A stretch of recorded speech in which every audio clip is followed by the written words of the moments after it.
10 fatos horríveis que você não sabia sobre os samurais. Número 10. Eles testaram espadas cortando pessoas ao meio. No Japão, existia uma prática chamada tameshiri, que se traduz literalmente como teste de corte. Embora não fosse exclusiva dos samurais, frequentemente era associada a eles. Basicamente, o tameshiri envolvia testar a afiação e a qualidade de uma nova lâmina, geralmente cortando uma esteira de palha. Essa prática foi replicada por muitas pessoas em vídeos online. Ocasionalmente, quando o comprador de espada era particularmente rico ou tinha uma posição social elevada, a espada era testada em um condenado vivo, que muitas vezes gritava de dor. Dependendo da gravidade do crime cometido, o criminoso poderia perder um membro ou ser cortado ao meio. A facilidade com que isso era feita servia como argumento de venda para as armas. Número 9. Samurais assassinaram pessoas aleatoriamente por diversão. Durante o turbulento período Sengoku da história japonesa, havia uma prática informal entre os samurais conhecida como Tsujijiri, que pode ser aproximadamente traduzida como assassinato na encruzilhada, mas também pode ser descrita de forma mais precisa como um comportamento monstruoso. Realizado principalmente por samurais que adquiriam recentemente uma nova arma ou dominavam uma nova técnica, o Tsujijiri envolvia sair à noite e testar a nova arma ou técnica na primeira pessoa que encontrassem. Embora esses atos indiscriminados de assassinato noturno fossem tecnicamente ilegais, poucos samurais foram presos por isso, pois era extremamente difícil capturar alguém por um crime que envolvesse matar uma única testemunha e em seguida escapar. Em casos raros em que um samurai era pego matando um civil inocente, eles sempre poderiam alegar que estavam invocando seu direito de assassinar pessoas que eles acreditavam ter o insultado. Número 8. Assassinar pessoas que eles pensavam que os insultavam. Kiri-Sutgomen era um direito concedido aos samurais que lhes permitia matar imediatamente qualquer pessoa de classe inferior, incluindo outros samurais, se eles se sentissem insultados, utilizando um golpe de espada apoiado pela mão de trás. As únicas condições eram que 1. Eles tivessem que agir imediatamente após o insulto percebido e 2. Deveria haver uma testemunha presente. Felizmente, um samurai poderia usar seu próprio servo como testemunha, o que significa que ele poderia essencialmente matar qualquer pessoa que desejasse, sem punição, apenas porque a sociedade considerava que eles eram importantes o suficiente para escapar impunes. Porque a vida raramente é justa. A capacidade de assassinar indiscriminadamente membros do público não era a única vantagem desfrutada pelos samurais devido a seu status como membros de uma elite classe de guerreiros que empunhavam espadas, pois também eram considerados tão importantes que... Número 7. As mulheres tiveram que pagar para casar com elas. As práticas matrimoniais durante a era dos samurais eram variadas, dependendo da classe social da mulher envolvida. Vamos nos concentrar agora no que ocorria quando mulheres de classes mais baixas buscavam conquistar o amor de um samurai, pois isso tem um aspecto curioso. Resumidamente, as mulheres comuns que desejavam se casar com samurais tinham que pagar-lhes pelo privilégio de se tornarem algo semelhante a servas. Essa afirmação não é exagerada. Observa-se que uma das características mais valorizadas nas esposas de samurais era a obediência, e esperava-se que elas fizessem tudo pelo marido, inclusive estarem disponíveis para intimidade sexual 24 horas por dia, 7 dias por semana. Esse aspecto não seria tão ofensivo para as mulheres se seus maridos também não tivessem amantes, caso desejassem. Além disso, era esperado que as esposas se sacrificassem, mesmo que isso implicasse em sua própria morte. Embora ter relações íntimas com um samurai certamente trouxesse benefícios para as mulheres comuns, como um aumento de status, havia uma desvantagem inegável nisso. Número 6. Esperava-se que as esposas se matassem se o marido fizesse besteira. Era esperado que as esposas cometessem suicídio se o marido cometesse um grave erro. O seppuku, para aqueles que chegaram a este ponto na internet, sem encontrar pessoas estranhamente obcecadas pelo Japão, era um ritual de suicídio praticado por samurais quando reconheciam seu grande erro. Geralmente, isso era feito para privar o inimigo da satisfação de matá-los. com uma forma extrema de dizer: você não pode me demitir, eu desisto. Para realizar o seppuku, o samurai cortava seu próprio estômago com uma pequena lâmina, sendo decapitado cerimonialmente por um aliado de confiança. Isso era feito para minimizar o sofrimento. Embora houvesse outras maneiras de cometer o seppuku, essa era de longe a mais comum. Mas aqui é onde as coisas ficam estranhas. Quando um samurai errava tanto, a ponto de se sentir que precisava cometer o seppuku para preservar o mínimo de honra, esperava-se que sua esposa também cometesse suicídio.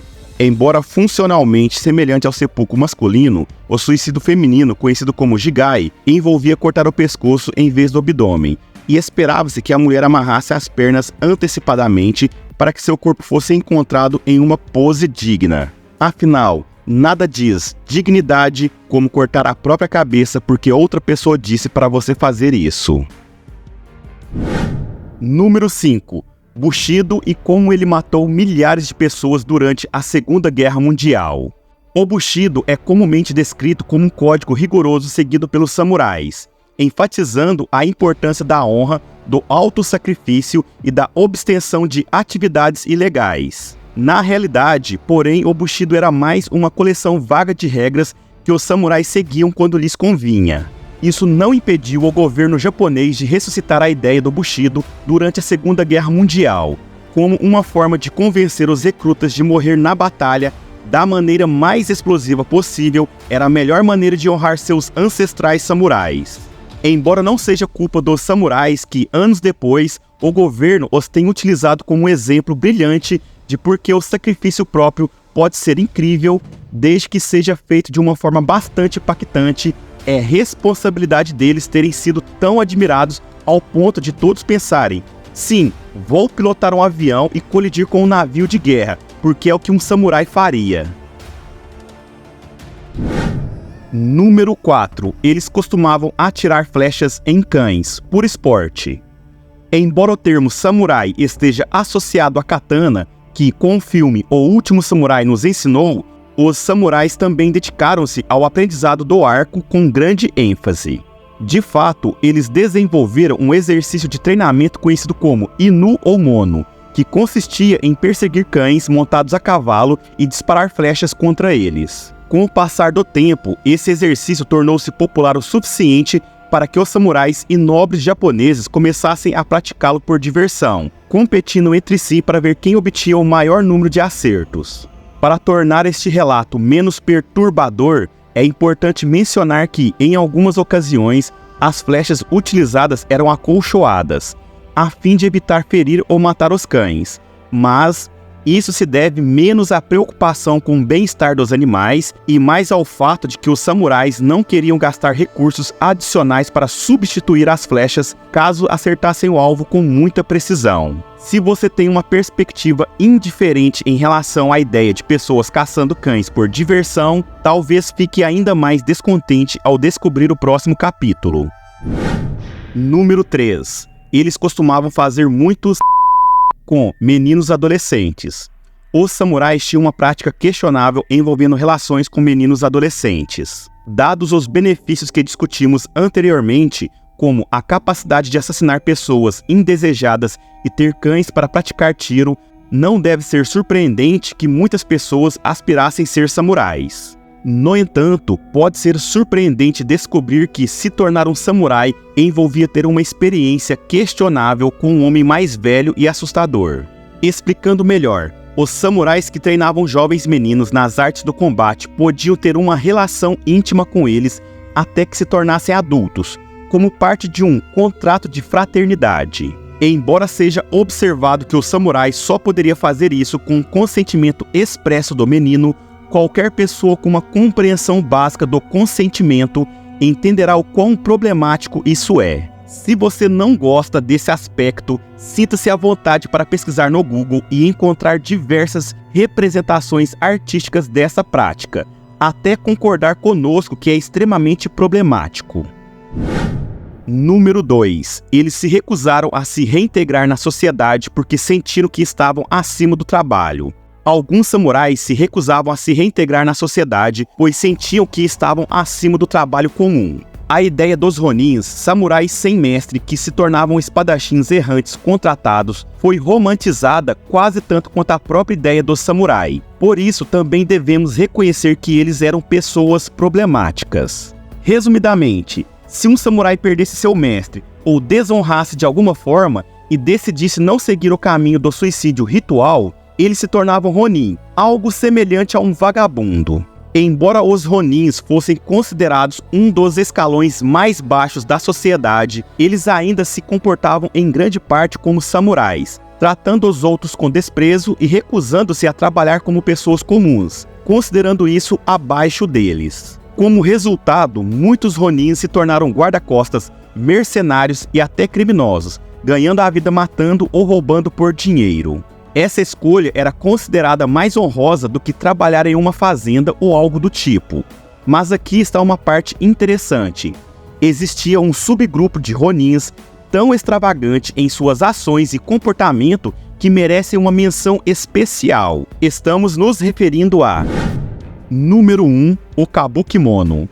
Os Kabukimono, assim como os Ronins, eram frequentemente samurais sem mestre que consideravam a vida uma tarefa árdua e optavam por uma alternativa mais favorável do que ter suas cabeças cortadas por uma espada gigante.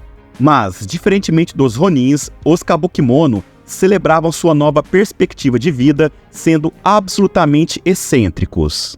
Eles se vestiam com roupas extravagantes em cores vibrantes. Quando tais roupas não estavam disponíveis, os Kabukimono se contentavam com trajes femininos, combinados com cortes de cabelo extremamente peculiares, tornando-os semelhante a personagens descolados, embora um pouco menos irritantes. Os Kabukimono, como samurais sem mestre e, portanto, sem responsabilidades, passavam a maior parte de seu tempo ativamente tornando o mundo um lugar pior. Eles se envolviam em atividades como agredir pessoas aleatórias nas ruas ou sair de restaurantes sem pagar. Além disso, os Kabukimono também se divertiam matando pessoas e perambulavam pelas ruas em busca de outros Kabukimono, para se envolverem em confrontos que devem ter sido as lutas mais fabulosamente coreografadas deste lado de um episódio de crossover dos Power Rangers. Se você gostou desse vídeo, não se esqueça de deixar seu like, deixe seu comentário e se inscreva no canal caso você ainda não seja inscrito.